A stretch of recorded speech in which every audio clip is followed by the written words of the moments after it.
Raquel Garrido, bonjour. Sur Bonjour. l'aspect politique maintenant.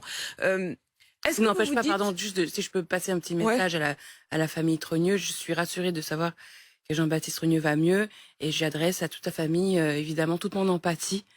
Et je n'ose même pas m'imaginer si j'étais dans leur cas où quelqu'un s'en prendrait à mes enfants ou à ma famille pour m'atteindre moi.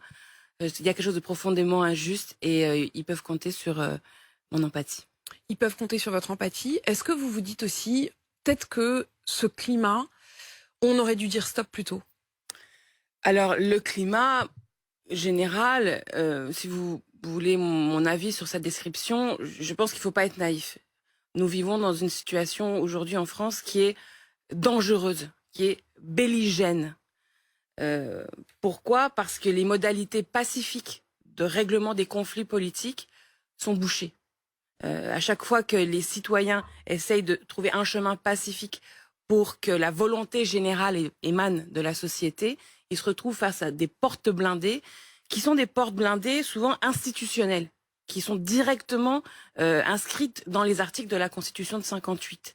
Je prends par exemple l'article 49.3, qui maintenant est devenu connu par tous les Français. Alors, tous les Français aujourd'hui sont un petit peu constitutionnalistes et savent identifier la difficulté. Quand vous êtes, comme nous l'étions le 16 mars, 577 députés réunis dans l'hémicycle pour voter sur une loi, sur la loi retraite à 64 ans, et que 10 minutes avant le vote, le président de la République a décidé que ce vote n'aurait pas lieu parce qu'il n'était pas tout à fait certain de le gagner.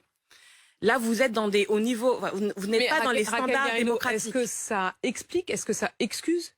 Pas du tout, ça n'excuse absolument pas. Simplement, je dis attention à ne pas être naïf.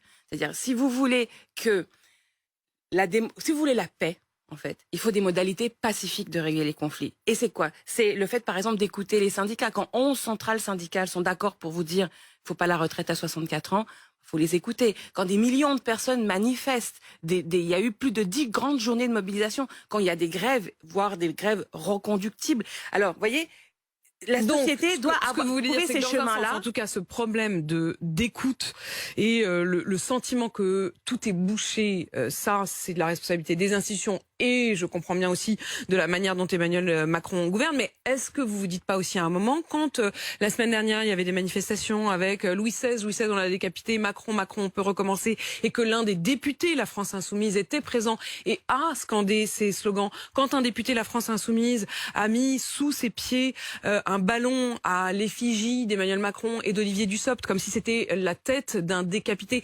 Est-ce que tout cela, à un moment, vous vous dites pas, on a une forme de responsabilité? Les références à la Révolution française, et y compris aux aspects de violence qu'il y a eu dans la Révolution française, on était quand même, je veux dire, on sort de l'époque médiévale, la période est violente, hein, les rois eux-mêmes étaient violents.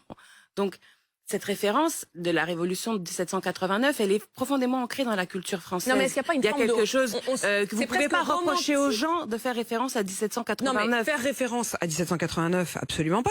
Le problème, c'est quand on dit on l'a tué, on peut te tuer aussi, parce que malgré tout, c'est exactement ça. Hein. On l'a décapité, on peut recommencer.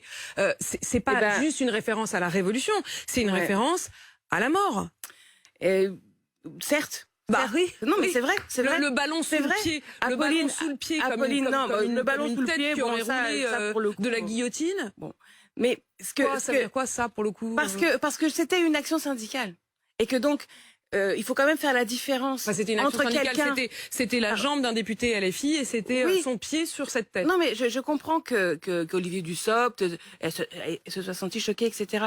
Mais ce que je veux dire, c'est qu'il faut quand même comprendre dans la société la différence entre un crime, un délit, un passage à l'acte d'agression, d'atteinte à l'intégrité physique d'autrui, et ce qui ressort de l'action collective syndicale, même exagérée, même zélée, ou du carnaval de rue, c'est-à-dire quand les gens sont dans la rue et qu'ils ont toute cette panoplie de décorations sur Emmanuel Macron brûlé, par exemple. Donc on est bien sur le champ symbolique. On n'est pas sur le même sujet. Oui, mais on n'est pas sur le même registre. Le symbole. Il faut comprendre ça, la différence. Vous comprenez ça, vous? Mais c'est-à-dire, on est obligé de le percevoir. Est-ce qu'il n'y a pas une complaisance presque romantique pour la violence? Non, alors il faut pas, justement. Moi, je suis pour une solution pacifique. Et la solution pacifique, aujourd'hui, commande... Vous êtes pour une solution pacifique, mais vous ne condamnez pas quand je vous donne ces deux bien moments. Mais je sont quand même condamne des tout ce que moments. vous voulez. Je veux dire, après, on peut faire toutes les Apolline, explications de simplement. texte qu'on veut. Quand on dit Apolline de Louis XVI, Malherbe, on l'a décapité, Macron, on peut recommencer. Ce moment-là, ça a été Moi, je veux bien que ce soit longuement... symbolique, Toutes ces choses-là ont été longuement commentées. Ce que je veux vous dire, oui, c'est ça a été commenté, mais voilà où on en est. Être responsable, vouloir sérieusement la paix, ce qui est mon cas. Je veux sérieusement la paix. C'est-à-dire, je veux le consentement dans les institutions. Je veux que les Français, les Français, c'est le peuple, c'est le souverain, d'accord? Justement, à la Révolution française, on a pris la souveraineté de la tête du roi, on le prend entre les mains du peuple. Mais il faut être réellement ce souverain. Là, par exemple, le 8 juin, on a la possibilité à l'Assemblée nationale. C'est pas de notre faute, c'est lui qui a commencé, et puis c'est lui qui a commencé, et puis non, c'est lui. Oui, c'est pas une question de qui a commencé, puisqu'il s'agit pas c'est pas une dispute de cours de récréation. Un peu. Non, un peu. Quand Jean-Luc Mélenchon dit bon, on me force à réagir. Là, ce que vous faites là, c'est une erreur grave de diagnostic. Notre constitution, c'est pas moi qui l'invente, c'est l'article 2, alinéa 5. Le principe qui nous gouverne, c'est le gouvernement du peuple, par le peuple, pour le peuple. C'est écrit noir sur blanc. Donc pour vous, il y a une mésutilisation de la Constitution, il y a un dévoiement de la Constitution. Aujourd'hui en France, il y a une aspiration démocratique, il y a une aspiration souveraine. Le 8 juin, nous avons la possibilité de voter contre la retraite à 64 ans. Que font les macronistes? Ils essayent par la bande de nous empêcher de voter le 8 juin. Donc eux doivent comprendre. C'est le moment de ce dépôt. Voilà. Aussi, le 6 juin, il y a une manifestation.